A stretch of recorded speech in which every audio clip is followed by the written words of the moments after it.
ناظرین کرام السلام علیکم ورحمۃ اللہ۔ Abdul Basit ضیافی multi affair T V کی جانب سے بریکنگ نیوز کے ساتھ آپ کی خدمت میں حاضر ہے۔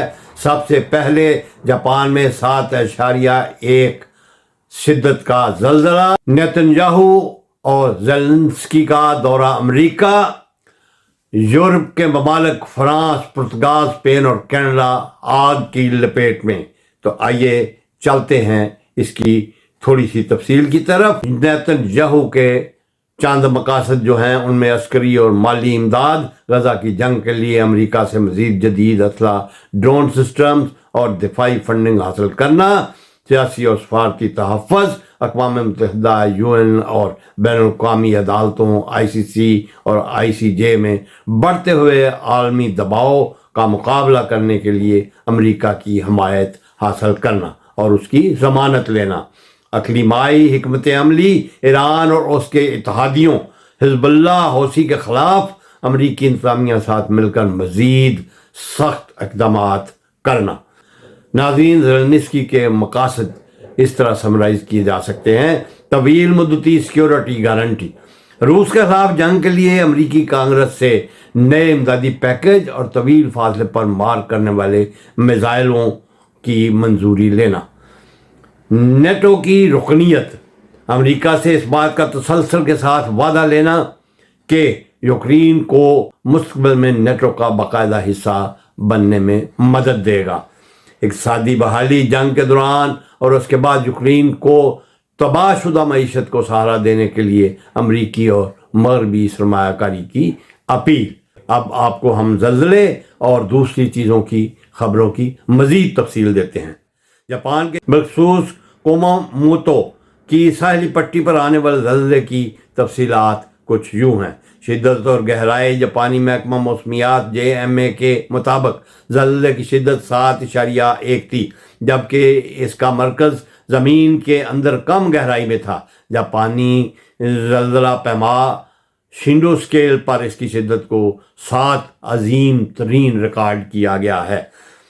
جانی نقصان اور زخمی ہونے والے جو لوگ ہیں، اب تک موصول ہونے والی اطلاعات کے مطابق 50 سے زائد افراد زخمی ہو چکے ہیں۔ کوماموتو کے ایک بڑے شاپنگ مال، اینو مال اور کئی دیگر رہائشی عمارتوں کو شدید نقصان پہنچا ہے، جہاں متعدد افراد کے پھنسے ہونے کی اطلاعات ہیں۔ ناظرین، بنیادی ڈھانچے میں تقریباً 45,000 گھروں کی بجلی منقطع ہو گئی ہے۔ متعدد سڑکیں، پل اور ریلوے ٹریکس ٹوٹ پھوٹ کا شکار ہو گئے ہیں، جبکہ ایک بلٹ ٹرین کو بھی ہنگامی بنیادوں پر روکا گیا۔ زیرے پر واقع تمام جوہری پاور پلانٹس محفوظ بنا دیے گئے ہیں۔ ناظرین، اسرائیل اور وزیر اعظم بنیامین نیتنیاہو اور یوکرینی صدر زیلنسکی دونوں وائٹ ہاؤس میں امریکی صدر ڈونلڈ ٹرمپ سے الگ الگ ملاقاتیں کر رہے ہیں۔ دونوں رہنماؤں کے اس دورے کی ایک مشترکہ وجہ آن جہانی امریکی سینیٹر لنڈسے گراہم کی تعزیتی تقریب میں شرکت کرنا بھی ہے۔ نیتنیاہو نے اپنے بیان میں واضح کیا ہے کہ اس کے ایجنڈے پر پہلے نمبر پر ایران اور اس کے علاقائی سرگرمیاں حزب اللہ اور حوثی ہیں، تاکہ ان کا ناطقہ بند کرنے کے لیے امریکی فوجی اور سیاسی امداد کی ضمانت لی جا سکے۔ غزہ کی جنگ کے لیے تحفظ اس کا ایک اور مقصد ہے۔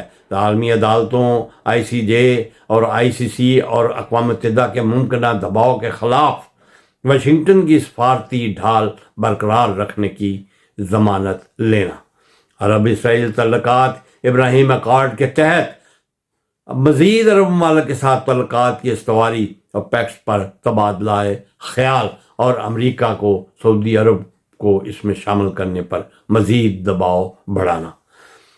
سیاسی چیلنجز، امریکی کانگریس میں اسرائیل کو بلا مشروط فوجی امداد کی فراہمی پر جاری داخلی بحث اور غزہ میں سیز فائر کے حوالے سے امریکی انتظامیہ کا غیر متوقع دباؤ، اس پر بھی امریکی صدر کو قائل کرنا کہ اس کا مقابلہ کرے اور ان اقدامات کے خلاف مزاحمت کو تیز کرے۔ ناظرین، زیلنسکی کا دورہ جو ہے، اس کے بنیادی مقاصد جو ہیں وہ کچھ یوں آپ کہہ سکتے ہیں۔ نمبر 1، فضائی دفاع اور ہتھیار۔ زیلنسکی کے مطابق ان کی پہلی ترجیح فضائی دفاعی نظام یعنی میزائل ڈیفنس اور طویل فاصلے پر مار کرنے والے میزائلوں کو حاصل کرنا ہے۔ ڈونلڈ ٹرمپ انتظامیہ کی جانب سے جنگ کے خاتمے کا دباؤ بڑھ رہا ہے۔ زیلنسکی کا مقصد یہ یقینی بنانا ہے کہ کسی بھی قسم کا امن عمل یوکرین کی خود مختاری اور علاقائی سلامتی کے خلاف نہ ہو یا اس کے بارے میں کوئی سودا نہ کیا جائے۔ روس پر نئی پابندیاں۔ امریکی کانگریس کے ساتھ مل کر روس پر معاشی دباؤ برقرار رکھنے کے لیے نئی پابندیوں کا پیکج منظور کروانے کے لیے کوشش کرنا۔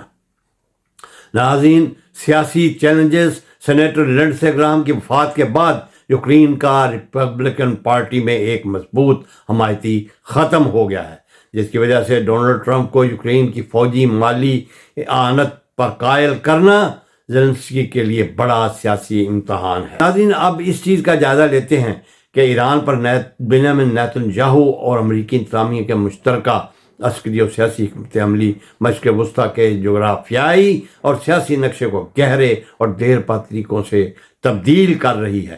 اس جارحانہ اور مشترکہ حکمت عملی کے خطے پر درج ذیل بنیادی اثرات مرتب ہو رہے ہیں۔ علاقائی طاقت کے توازن کی تبدیلی، regional power shifts, proxy network کی کمزوری، اسرائیل اور امریکہ کے مشترکہ دباؤ اور کارروائی کے نتیجے میں ایران کا محور مقاومت یعنی ایکسس آف ریزسٹنس بشمول حزب اللہ، حوثی اور دیگر ملیشیا پہلے کی نسبت شدید دفاعی اور کمزور پوزیشن میں آتا جا رہا ہے۔ ناظرین، طاقت کی خلیج، پاور ویکیوم، ایران کے مرکزی فوجی ڈھانچے اور قیادت کو پہنچنے والے نقصانات سے خطے میں طویل عرصے سے برقرار طاقت کا توازن ٹوٹ چکا ہے، جس سے نئے علاقائی کشمکش اور غیر یقینی کی صورتحال پیدا ہوتی جا رہی ہے۔ ناظرین، خلیجی ممالک پر اثرات اور سفارتی توازن، سیکیورٹی کے شدید خدشات۔ سعودی عرب اور متحدہ عرب امارات اور دیگر خلیجی ممالک ایک طرف امریکہ کے ساتھ سیکیورٹی شراکت داری کے حامل ہیں تو دوسری طرف ایران کے جوابی یا غیر روایتی اقدام کی زد میں آ کر خطرہ بھی محسوس کر رہے ہیں۔ ابراہیم اکارڈ کا مستقبل۔ ناظرین، امریکہ کے صدر ڈونلڈ ٹرمپ نے معاہدہ کرنے کے بعد سعودی عرب کے اوپر یہ شرط عائد کر دی ہے کہ وہ پہلے ابراہیم اکارڈ پر دستخط کرے، پھر اس کے ساتھ ایٹمی تعاون کا معاہدہ جو ہے یہ لاگو کیا جائے گا۔ اگرچہ اسرائیل مزید عرب ممالک کے ساتھ سفارتی تعلقات کا خواہاں ہے، تاہم خطے میں جاری کشیدگی اور طویل فوجی تنازعات کی وجہ سے عرب ممالک کھلم کھلا نئے معاہدوں میں شامل ہونے سے ہچکچا رہے ہیں۔ سیاحتی راستوں پر تناؤ کے باعث عالمی تیل کی قیمتوں میں شدید اتار چڑھاؤ دیکھنے کو مل رہا ہے۔ بحر ہند اور خلیجی خطے کے ناکہ بندی کا خطرہ، ایران کی جانب سے سمندری راستوں کی ناکہ بندی یا تجارتی جہازوں کو نشانہ بنانے کی دھمکیوں نے عالمی سپلائی چین کو متاثر کر دیا ہے، جس کی وجہ سے بین الاقوامی سطح پر مہنگائی کا دباؤ بڑھتا جا رہا ہے۔ واشنگٹن اور تل ابیب کی حکمت عملی یہ ہے مقصد ایران پر انتہائی معاشی اور عسکری دباؤ ڈال کر اندرونی طور پر سیاسی تبدیلی کی راہ ہموار کی جائے، جس میں وہ ابھی تک ناکام ہو رہے ہیں۔ سخت ترین پابندیوں اور عسکری ٹکراؤ نے عام ایرانی شہریوں کے معاشی حالات کو سخت متاثر کیا ہے، جس کے نتیجے میں اندرونی بے چینی اور عوامی احتجاج کی لہروں میں اضافہ ہونے کی یہ امریکہ اور اسرائیل توقع کر رہے ہیں۔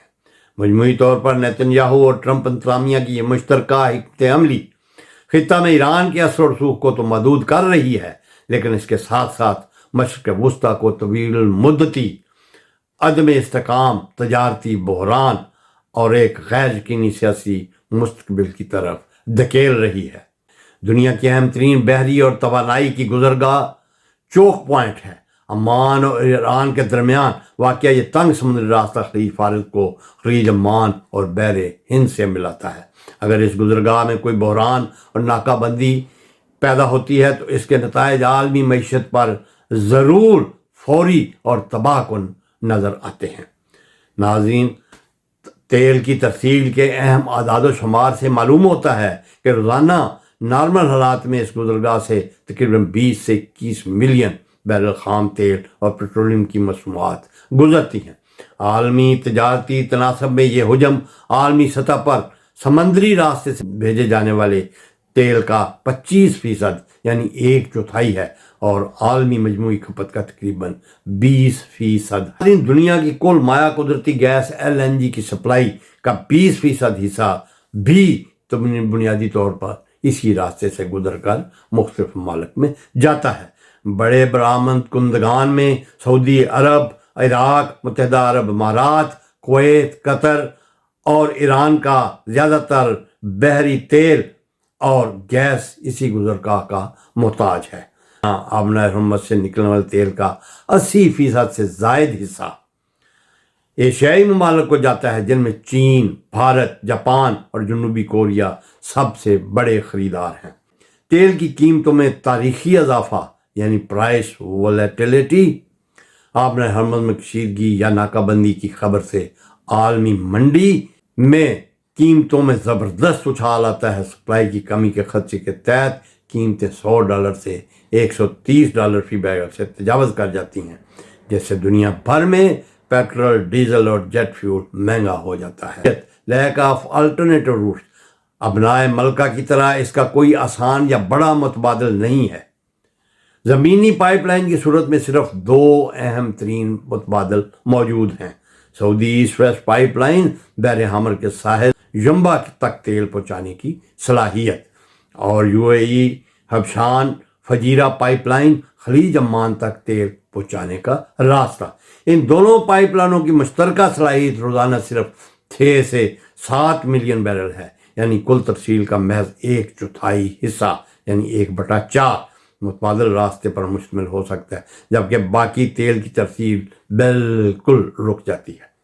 ایشیا اور یورپ کی انڈسٹری پر جو بوجھ پڑتا ہے ناظرین، چین، بھارت اور جاپان جیسے ممالک کو متبادل ذرائع سے مہنگا تیل خریدنا پڑتا ہے، جس سے ان کا زر مبادلہ کا ذخیرہ تیزی سے کم ہو جاتا ہے۔ قطر سے LNG کی فراہمی متاثر ہونے سے یورپ میں بجلی اور گیس کی قیمتیں بڑھ جاتی ہیں، جس سے ان کی کیمیکل اور اسٹیل انڈسٹری پر مزید بوجھ پڑتا ہے۔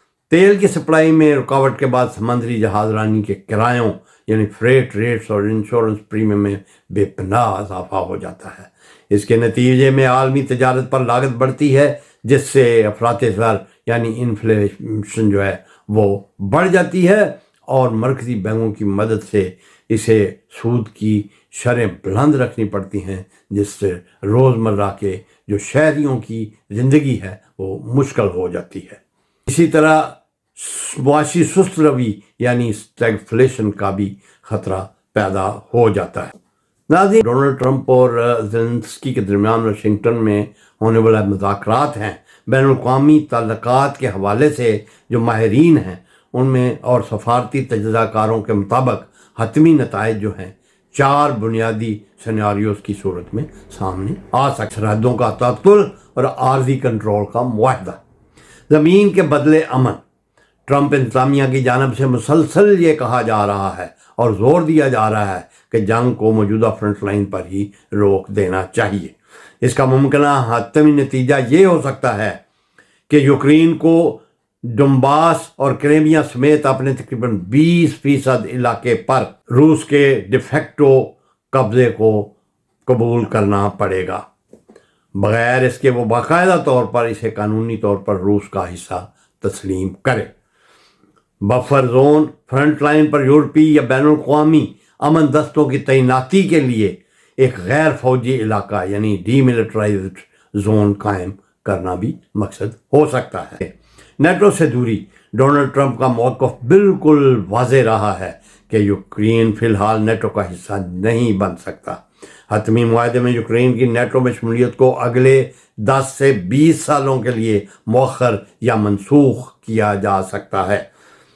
اس لیے زیلنسکی جو ہے اس کی کوشش ہوگی کہ ٹرمپ کو اپنے اس آئیڈیا سے روکے اور اس کو دوبارہ غور کرنے پر مجبور کرے۔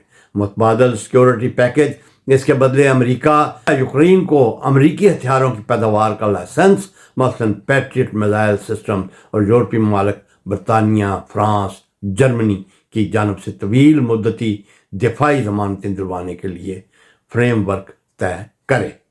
امریکی عسکری امداد کی بحالی بنیادی شرط، مذاکرات کا دباؤ اگر یوکرین انعطاف یعنی فلیکسیبلٹی کا مظاہرہ نہیں کرتا تو ٹرمپ امریکی امداد روکنے کی دھمکی دے سکتے ہیں، جبکہ دوسری طرف اگر روس امن پر راضی نہیں ہوتا تو ماسکو کو امداد کے لیے مرحلے سے ڈرا سکتے ہیں۔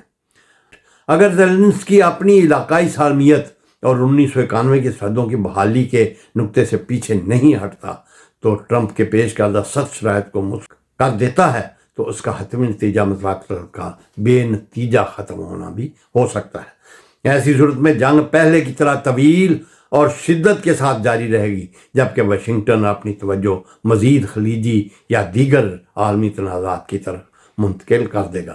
ناظرین، خلاصہ یہ ہے کہ ان مذاکرات کا سب سے زیادہ ممکنہ اور حتمی نتیجہ ایک مشروط اور عارضی امن کی پیشکش ہو سکتا ہے، جس میں یوکرین کو نیٹو سے پرہیز اور کچھ علاقائی نقصانات برداشت کرنے پڑیں گے، جبکہ اس کے بدلے میں اسے امریکہ سے نئی دفاعی صلاحیتیں اور یورپی اتحاد سے سیکورٹی کی ضمانتیں ملیں گی۔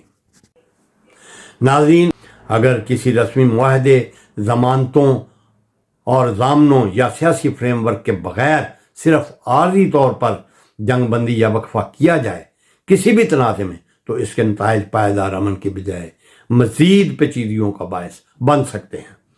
اس کی وجوہات ہے کہ دوبارہ مسلح ہونے کا موقع، دونوں طرف کو اپنے ذخائر دوبارہ بھرنے، نئی صف بندی بنانے اور عسکری اور حکمت عملی طے کرنے کا موقع مل جاتا ہے۔ بغیر معاہدے کے وقفے سے عالمی برادری کو لگتا ہے کہ تنازع حل ہو رہا ہے، جبکہ حقیقت میں جنگ کی بنیادی وجوہات جو ہیں وہ برقرار رہتی ہیں۔ عام شہریوں کے لیے اپنے گھروں کو لوٹنا یا زندگی کو معمول کے مطابق لانا جو ہے ناممکن ہو جاتا ہے، کیونکہ کسی بھی وقت دوبارہ بمباری کا خطرہ سر پر منڈلاتا رہتا ہے۔ ناظرین، سفارتی جمود باضابطہ معاہدہ نہ ہونے کی وجہ سے دونوں فریقین مذاکرات کی میز سے پیچھے ہٹ جاتے ہیں اور سیاسی حل کے امکانات مزید تاریک ہو جاتے ہیں۔ کہ آپ کا کیا خیال ہے کہ یہ جو عارضی وقفہ ہے یہ کسی پرامن حل کی طرف پہنچے گا یا اس جنگ میں مزید شدت لے آئے گا؟ کیونکہ نیتن یاہو کا اور زیلنسکی کا دورہ امریکہ جو ہے وہ اس شکوک و شبہات کو تقویت دیتا ہے کہ اس جنگ میں مزید شدت آئے گی، کیونکہ زیلنسکی نے ایران کے اوپر جو حملہ کیا ہے اس کے جہاز پر، اس کا ایران کو شدید غصہ ہے اور ہو سکتا ہے وہ جوابی وار کرے تو اس کو موقع کو غنیمت جان کر جو ہے امریکہ اسے شہ دے کہ تم بھی اس جنگ میں شامل ہو جاؤ۔ لہٰذا اس چپ کلش کے نتیجے میں یا اس جو خاموشی ہے اس کے نتیجے میں دنیا ایک اور تباہی کی طرف جا سکتی ہے۔ ناظرین، اگر آپ کو یہ تجزیہ آپ کو پسند آیا ہو تو کائنڈلی ہمیں سبسکرائب کرنا نہ بھولیے اور بیل آئیکن ضرور دبا دیجیے اور اس کو لائک بھی کرتے جائیں تاکہ آپ کو ہماری آنے والی ویڈیوز اور ان کا تجزیہ جو ہے پر وقت ملتا رہے۔ اگلی ویڈیو تک کے لیے اللہ نگہبان۔